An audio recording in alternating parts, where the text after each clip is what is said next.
Friends, welcome to Adhik taste and tips. ഞാൻ ഇന്നിവിടെ റെഡിയാക്കി വെച്ചേക്കുന്നത് പോർക്ക് കറിയാണ്. അതെങ്ങനെയാണ് റെഡിയാക്കുന്നതെന്ന് നമുക്കൊന്ന് നോക്കാം.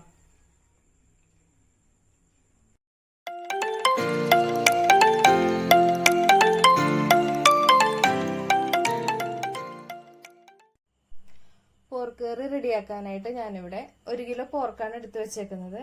ഇതാദ്യം കഴുകി വൃത്തിയാക്കി ഉപ്പും മഞ്ഞപ്പൊടി ഇട്ട് ഒരുവിധം വലിയ കഷ്ണങ്ങളാക്കി നമുക്ക് വേവിച്ചെടുക്കാം.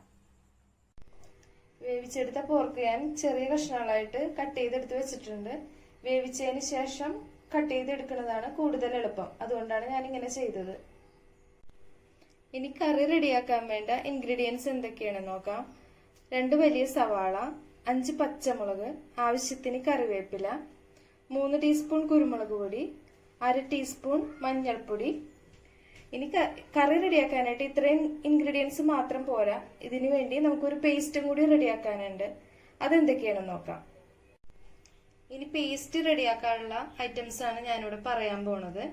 2 വലിയ കഷ്ണം ഇഞ്ചി, 1 പിടി വെളുത്തുള്ളി, 2-3 ചെറിയ കഷ്ണം മുരിങ്ങാത്തൊലി, 3 ടീസ്പൂൺ കടുക്. ഇതെല്ലാം കൂടി വിനാഗിരി ചേർത്ത് നമുക്ക് നന്നായിട്ടൊന്ന് അരച്ചെടുക്കാം. നമ്മുടെ പേസ്റ്റ് ഇവിടെ റെഡി ആയിട്ടുണ്ട്. ഈ പേസ്റ്റ് റെഡിയാക്കുമ്പോൾ മിക്സിയിൽ അരച്ചെടുക്കുന്നതിനേക്കാൾ കൂടുതൽ നല്ലത് അമ്മിക്കല്ലിൽ നമ്മുടെ നാടൻ രീതിയിൽ അരച്ചെടുക്കുന്നതായിരിക്കും കൂടുതൽ ടേസ്റ്റ്. നമ്മുടെ ചട്ടി ചൂടായിട്ടുണ്ട്. ഇതിലേക്ക് നമുക്ക് എണ്ണ ഒഴിച്ചു കൊടുക്കാം.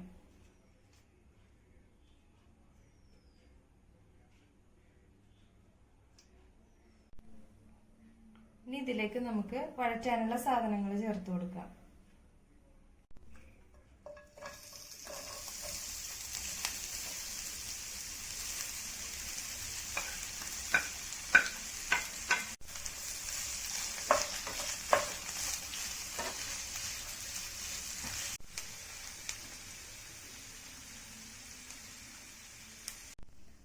സവാളയുടെ പച്ചമണം മാറിക്കിട്ടിട്ടുണ്ട്.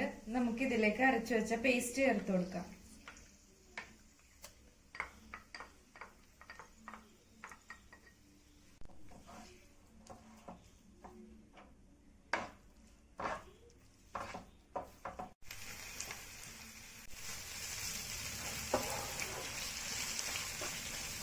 സവാള നന്നായിട്ട് വാടിക്കിട്ടിയിട്ടുണ്ട്. ഇനി ഇതിലേക്ക് നമുക്ക് പൊടികൾ ചേർത്ത് കൊടുക്കാം.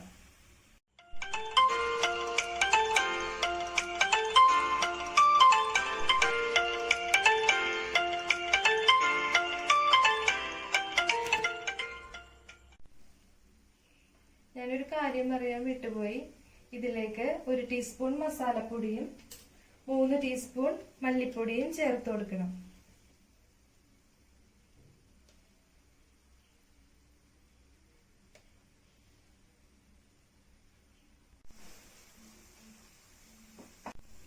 അരപ്പ് നന്നായിട്ട് വഴറ്റി കിട്ടിയിട്ടുണ്ട്. ഇനി ഇതിലേക്ക് പോർക്ക് വേവിച്ച വെള്ളം ഞാൻ അല്പം മാറ്റി വെച്ചിട്ടുണ്ട്. ഇനി അത് നമുക്ക് ഇതിലേക്ക് ചേർത്ത് കൊടുക്കാം.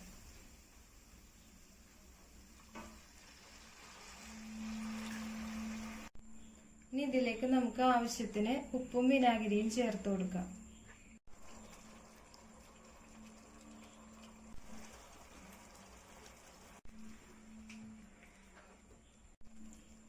നമുക്കിതിലേക്ക് വേവിച്ചു വെച്ചിരിക്കുന്ന പോർക്ക് ചേർത്ത് കൊടുക്കാം.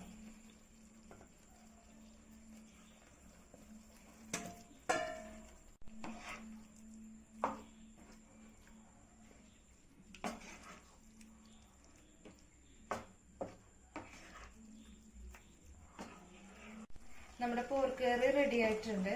ഇതെല്ലാവരും ഒന്ന് ട്രൈ ചെയ്ത് നോക്കണം. ഈ ചാനൽ ആദ്യമായിട്ട് കാണുന്നവരാണെങ്കിൽ ഒന്ന് സബ്സ്ക്രൈബ് ചെയ്തേക്കണേ.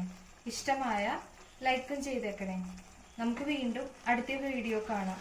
Okay, by.